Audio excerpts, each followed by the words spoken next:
नमस्कार दोस्तों, स्वागत है आप सभी का एक बार फिर से। जी हां दोस्तों, पूरे दिन की कई महत्वपूर्ण और बड़ी खबरें निकलकर सामने आ रही है। जानेंगे सभी खबरों को विस्तार से। तो दोस्तों, खबरों में आगे बढ़ने से पहले वीडियो को एक प्यार भरा लाइक जरूर कर दें और ताजा खबरों को जानने के लिए चैनल को सब्सक्राइब भी जरूर कर लें। तो देखते हैं पहली बड़ी खबर क्या निकल कर आ रही है। आज की पहली बड़ी खबर निकल के आ रही है, बता देंगे भारत को मिली कोरोना की तीसरी वैक्सीन। एक्सपर्ट कमेटी ने दी स्पुतनिक वी वैक्सीन के इस्तेमाल को मंजूरी। बता दें कि भारत में कोरोना वायरस के एक और टीके को मंजूरी मिल गई है। रूस द्वारा तैयार की गई कोविड-19 वैक्सीन स्पुतनिक वी को सरकारी पैनल ने अप्रूव कर दिया है। विशेषज्ञ समिति ने रूस के स्पुतनिक वी टीके के भारत में आपात इस्तेमाल को मंजूरी देने की सिफारिश की है।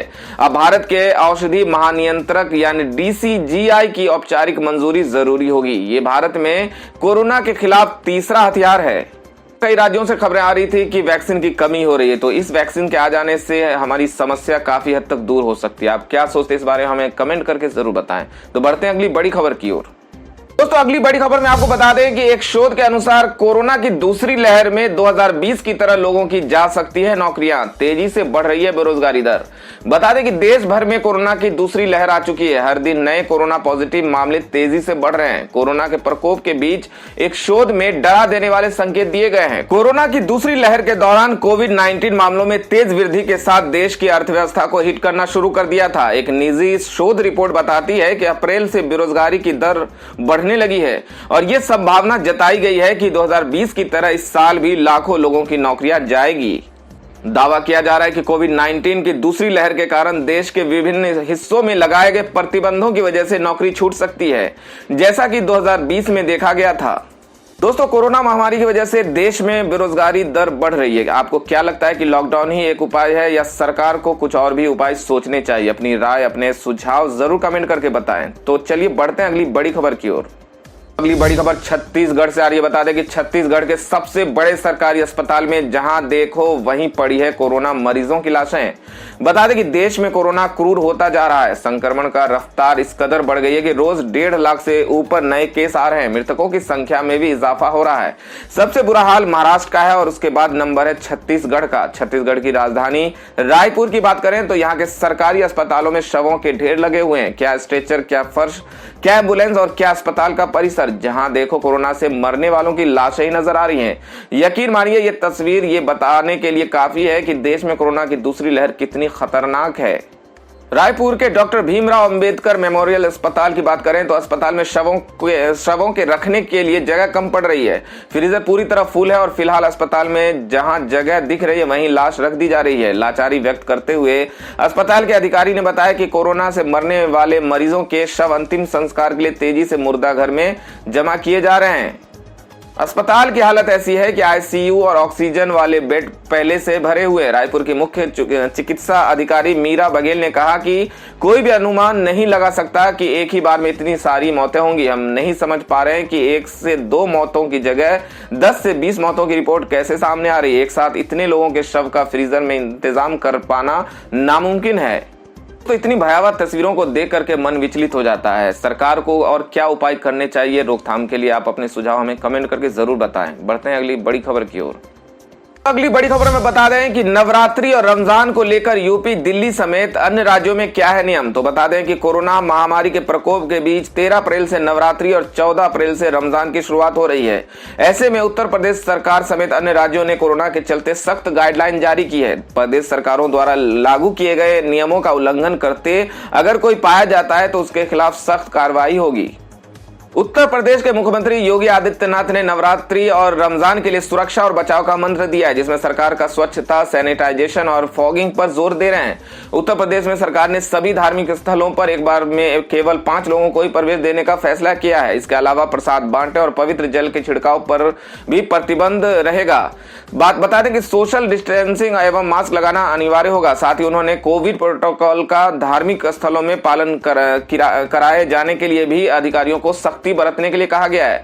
शहरों के साथ गांवों में भी स्वच्छता तथा फॉगिंग पर जोर दिया जा रहा है। इसके अलावा बस स्टेशनों पर हो सुरक्षा व्यवस्था के पुख्ता इंतजाम किया जा रहा है। कोविड हेल्प डेस्क बनाई गई है।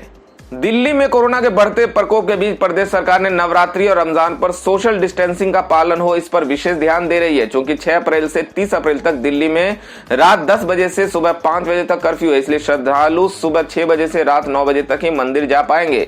कुछ रिपोर्टों में दावा किया गया है कि किसी को भी कोविड-19 दिशा निर्देशों का उल्लंघन करते हुए पाया गया, मंदिरों में प्रवेश पर रोक लगाई जाएगी। मंदिरों में थर्मल स्कैनर और सैनिटाइजर की व्यवस्था कराई गई है।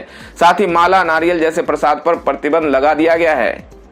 महाराष्ट्र सरकार के अनुसार लॉकडाउन 14 अप्रैल के बाद लगाया जा सकता है, लेकिन महाराष्ट्र चूंकि सर्वाधिक प्रभावित राज्य है, इस कारण सरकारी गाइडलाइन के अनुसार मंदिरों, मस्जिदों, गुरुद्वारों समेत तमाम धार्मिक स्थल बंद रहेंगे, लेकिन धार्मिक स्थलों के पुजारी, मौलाना, ग्रंथी पूजा पाठ कर सकेंगे। तो अगली बड़ी खबर पश्चिम बंगाल से आ रही है, जिसमें पीएम मोदी का एक बड़ा बयान सामने आया है। उन्होंने कहा कि चौथे चरण तक बंगाल में टीएमसी क्लीन बोल्ड, तो बीजेपी ने पूरी कर ली सेंचुरी।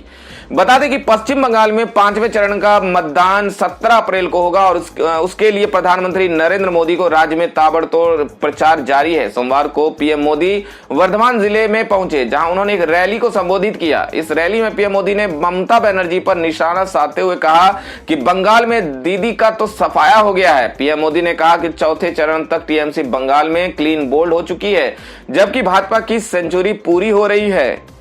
नरेंद्र मोदी ने कहा कि 4 चरणों के चुनाव में बंगाल की जनता ने इतने चौके छक्के मारे कि भाजपा की सीटों की सेंचुरी हो गई है और टीएमसी क्लीन बोल्ड हो चुकी है। पीएम ने कहा कि जो लोग बीजेपी के साथ खेल करने की सोच रहे थे, खुद उन्हीं के साथ खेला हो गया है। तो दोस्तों, पीएम मोदी के दावे में कितनी सच्चाई है? क्या बीजेपी इस बार पश्चिम बंगाल में सरकार बनाती दिख रही है? आप क्या सोचते हैं इस बारे में हमें कमेंट करके जरूर बताएं। तो चलिए बढ़ते हैं अगली बड़ी खबर की ओर। तो अगली बड़ी खबर में प्रशांत किशोर का एक बड़ा बयान सामने आया, जिसमें उन्होंने कहा कि बीजेपी बंगाल में ताकतवर लेकिन नहीं पार कर पाएगी 100 सीटों का आंकड़ा। बता दें कि बंगाल में 4 चरणों के मतदान हो गए। इस चुनाव में बीजेपी और टीएमसी के बीच कड़ी टक्कर देखी जा रही है। अभी 2 दिन पहले टीएमसी के रणनीतिकार प्रशांत किशोर का एक क्लब हाउस ऑडियो सामने आया था, जिसमें वो पीएम मोदी को बंगाल में प्रसिद्ध चेहरा बता रहे थे। इसके बाद बीजेपी ने दावा किया कि टीएमसी और उनके रणनीतिकार ने बंगाल में हार मान ली है, जिस वजह से अब यह साफ हो गया कि बीजेपी ही वहां पूर्ण बहुमत के साथ सरकार बनाएगी। इस पर अब फिर से प्रशांत किशोर ने सफाई दी है। एक न्यूज चैनल को दिए इंटरव्यू में प्रशांत किशोर ने कहा कि बीजेपी बंगाल में एक शक्तिशाली राजनीतिक ताकत है और उसे कम करके नहीं आंका जा सकता। ममता बनर्जी भी बंगाल की सबसे शक्तिशाली नेता रही, इस वजह से टीएमसी इस बार भी चुनाव जीतने जा रही है। जहां तक बीजेपी का सवाल है, वो 100 सीटों से ज्यादा नहीं जीत पाएगी। प्रशांत किशोर ने यह माना कि कुछ जगहों पर एंटी इनकम्बेंसी है, लेकिन पार्टी ने उसको दूर कर दिया था। वहीं जो नेताओं के खिलाफ असंतोष की बात सामने आई थी, वो स्थानीय नेताओं के खिलाफ है, ममता बनर्जी के खिलाफ नहीं। दीदी अभी भी सबसे लोकप्रिय नेता है। प्रशांत के मुताबिक उनका फॉर्मूला कम से कम 45% वोट लेना है। बंगाल के जानने वाले लोग ये मानते हैं कि महिलाएं ज्यादातर ममता दीदी के पक्ष में हैं। पिछले 10 सालों में उनके जितनी लोकप्रियता किसी महिला को नहीं मिली। उन्होंने आगे कहा कि मैं मानता हूं कि पहले 4 राउंड में बहुत करीबी लड़ाई है। इसका मतलब यह है कि टीएमसी बीजेपी के गढ़ों में भी कड़ी रेस में है। क्लब हाउस लीक पर प्रशांत किशोर ने कहा कि वो लीक नहीं था, सब कुछ सही है। एक रणनीतिकार के रूप में मेरा काम किसी भी प्रतिद्वंदी को कम समझना नहीं है। बीजेपी प्रचार तंत्र समेत अनेकों संसाधनों का प्रयोग कर लहर बनाने में जुटी है। जो शेड्यूल चुनाव आयोग ने तैयार किया था, वो भी किसी एक के पक्ष में था। मैंने ऐसा शेड्यूल कभी नहीं देखा। एक जिले में 3 चरण में मतदान हो रहे हैं। तो खबरों में आगे बढ़ने से पहले आपको याद दिला दें कि अभी तक आपने वीडियो को लाइक नहीं किया तो लाइक कर दें, दोस्तों को शेयर भी कर दें और ऐसी ही बड़ी और ताजा खबरों के लिए हमारे चैनल को सब्सक्राइब भी जरूर कर लें। तो बढ़ते हैं अगली बड़ी खबर की ओर। तो अगली बड़ी खबर महाराष्ट्र से है। बता दें कि महाराष्ट्र के पूर्व गृह मंत्री अनिल देशमुख की बड़ी परेशानी। भ्रष्टाचार मामले में सीबीआई ने 14 अप्रैल को किया तलब। बता दें कि मुंबई के पूर्व कमिश्नर परमवीर सिंह की चिट्ठी के बाद महाराष्ट्र सरकार के वसूली कांड से पर्दा उठ गया। परमवीर सिंह ने गृह मंत्री पर 100 करोड़ रुपए उगाही करने का सनसनीखेज आरोप लगाया, जिसके बाद महाराष्ट्र के गृह मंत्री के पद से अनिल देशमुख को इस्तीफा देना पड़ा। लेकिन अभी भी उनकी मुश्किलें कम होने की जगह बढ़ने वाली है, क्योंकि सीबीआई ने महाराष्ट्र में चल रहे कथित भ्रष्टाचार मामला यानी वसूली कांड में 14 अप्रैल को उनको तलब किया है, जिसकी जानकारी खुद सीबीआई के अधिकारी ने दी है। आपको बता दें कि मुंबई के पूर्व पुलिस कमिश्नर परमवीर सिंह ने हाल ही में सीएम उद्धव ठाकरे को चिट्ठी लिखकर अनिल देशमुख पर हर महीने 100 करोड़ रुपए की वसूली करने का सनसनीखेज आरोप लगाया था, जिसके बाद इस मामले के तूल पकड़ने के बाद दिल्ली से सीबीआई की टीम मुंबई इस मामले की जांच करने के लिए आई है। कथित भ्रष्टाचार के मामले में सीबीआई ने मामला दर्ज कर अपनी जांच शुरू कर दी है। तो अगली बड़ी खबर हरिद्वार कुंभ मेले से आ रही है, जिसमें बता दें कि दूसरे शाही स्नान में न मास्क दिखे न सोशल डिस्टेंसिंग। आप देख लें तस्वीरें। बता दें कि देश में कोरोना के मामले लगातार रिकॉर्ड तोड़ रहे हैं। भारत अब ब्राजील को पीछे छोड़ते हुए दुनिया का दूसरा सबसे ज्यादा कोरोना प्रभावित देश बन गया है। कोरोना के इस खतरे के बीच उत्तराखंड के हरिद्वार में इस समय कुंभ भी चल रहा है। आज कुंभ मेले का दूसरा शाही स्नान था। ऐसे में लाखों श्रद्धालुओं ने गंगा में डुबकी लगाई है। कोरोना के चलते कुंभ के आयोजन में इस बार कई तब्दीलियां की गई हैं। हालांकि जमीन पर इसका असर कम ही दिखा है। प्रशासन के तमाम दावों के बावजूद न तो कोई मास्क लगाए दिखा और न ही कोई एक दूसरे से दूरी बनाकर दिखाई दिया। बता दें कि कुंभ मेले में भारी भीड़ होने के बीच कोरोना प्रोटोकॉल कहीं फॉलो होता नहीं दिखा। भीड़ के बीच कहीं भी सोशल डिस्टेंसिंग का पालन होता नहीं दिखा। मास्क लगाए भी मुश्किल से ही कोई नजर आ रहा है। महाकुंभ में शामिल होने दुनिया भर के साधु संत हरिद्वार पहुंचे हैं। कई साधु कोरोना पॉजिटिव मिले हैं। इसमें अखिल भारतीय अखाड़ा परिषद के अध्यक्ष महंत नरेंद्र गिरी भी शामिल है। उनके कोरोना पॉजिटिव आने के बाद स्वास्थ्य विभाग ने उन्हें आइसोलेट कर दिया है। तो अगली बड़ी खबर निकल के आ रही है, महबूबा मुफ्ती का पीएम मोदी पर हमला। जब असम में बातचीत हो सकती है तो कश्मीर पर क्यों नहीं। जम्मू कश्मीर में फिर से आर्टिकल 370 की बहाली के लिए पूर्व मुख्यमंत्री महबूबा मुफ्ती जन समर्थन जुटाने में लगी हुई है। सोमवार को महबूबा मुफ्ती श्रीनगर में आयोजित एक कार्यक्रम में पहुंची, जहां उन्होंने स्थानीय लोगों को संबोधित करते हुए कहा कि हमसे जो छीना गया है वो अपने राष्ट्र से वापस मांग रहे हैं। मुफ्ती ने कहा कि अगर कश्मीर के लोग ऐसा चाहते हैं तो फिर आपको हमारे सम्मान को बहाल करना होगा, इसके अलावा कोई रास्ता नहीं है। महबूबा मुफ्ती ने कहा कि जब जब मैं आर्टिकल 370 की बहाली की बात करती हूं तो बीजेपी को क्यों गुस्सा आता है। हम अपने देश से नहीं पूछेंगे तो क्या पाकिस्तान से पूछेंगे। महबूबा मुफ्ती ने इस दौरान पीएम मोदी पर भी निशाना साधा। उन्होंने कहा कि अगर प्रधानमंत्री असम में जाकर आतंकियों से मुख्य धारा में शामिल होने की अपील कर सकते हैं, अगर प्रधानमंत्री बोडो के साथ बातचीत कर सकते हैं, फिर जम्मू कश्मीर में ऐसा क्यों नहीं किया जा सकता। जम्मू कश्मीर में दहशतगर्दों के लिए जेल के अलावा कोई और विकल्प क्यों नहीं है। तो अगली बड़ी खबर बिहार से आ रही है, जिसमें बता दें कि पिता लालू यादव की रिहाई के लिए बेटी रोहिणी रखेंगी रोजा। ट्वीट कर किया ऐलान। बता दें कि बिहार के पूर्व मुख्यमंत्री और राजद सुप्रीमो लालू प्रसाद यादव की रिहाई के लिए उनका पूरा परिवार जी जान से जुटा हुआ है। पिता लालू प्रसाद की अच्छी सेहत के लिए उनके बेटा बेटी बेहतर इलाज और दवाओं के अलावा दुआओं का सहारा ले रहे हैं। लालू यादव को कथित चारा घोटाला में बेल मिलने में दिक्कतों का सामना करना पड़ रहा है। इसी कड़ी में लालू प्रसाद यादव की बेटी पिता की रिहाई के लिए रोजा रखने का ऐलान किया है। बता दें कि रांची कोर्ट में उनकी जमानत अर्जी पर सुनवाई बार बार बाधा आ रही है। उनकी रिहाई न होने से परेशान पहले बड़े बेटे तेज प्रताप यादव ने आजादी अभियान शुरू किया था। इसके बाद तेज प्रताप ने घर में पूजा पाठ भी कराया था।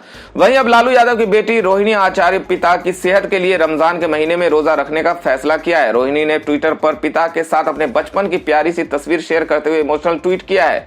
ट्वीट करते हुए उन्होंने ऐलान किया है कि वो इस बार रमजान के दौरान पूरे महीने रोजा रखेंगे। उन्होंने कहा कि कल से रमजान का पाक महीना शुरू हो रहा है। इस बार वे भी पिता के अच्छे स्वास्थ्य और उनकी जल्द रिहाई का कामना के साथ पूरे महीने रोजा रखेंगी।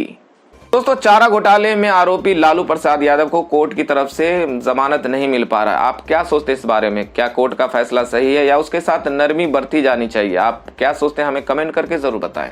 तो बढ़ते हैं अगली बड़ी खबर की ओर। तो दोस्तों, ये थी अब तक की सभी बड़ी खबरों की अपडेट्स। टुडे ब्रेकिंग न्यूज और लेटेस्ट खबरों को देखने के लिए हमारे चैनल को सब्सक्राइब जरूर कर लें। वीडियो लाइक और शेयर जरूर कर दें अपने दोस्तों और रिलेटिव्स के साथ। तो दोस्तों, आपसे फिर मिलेंगे काम की खबरों और सरकारी योजनाओं की एक और नई वीडियो के साथ। तब तक के लिए धन्यवाद दोस्तों।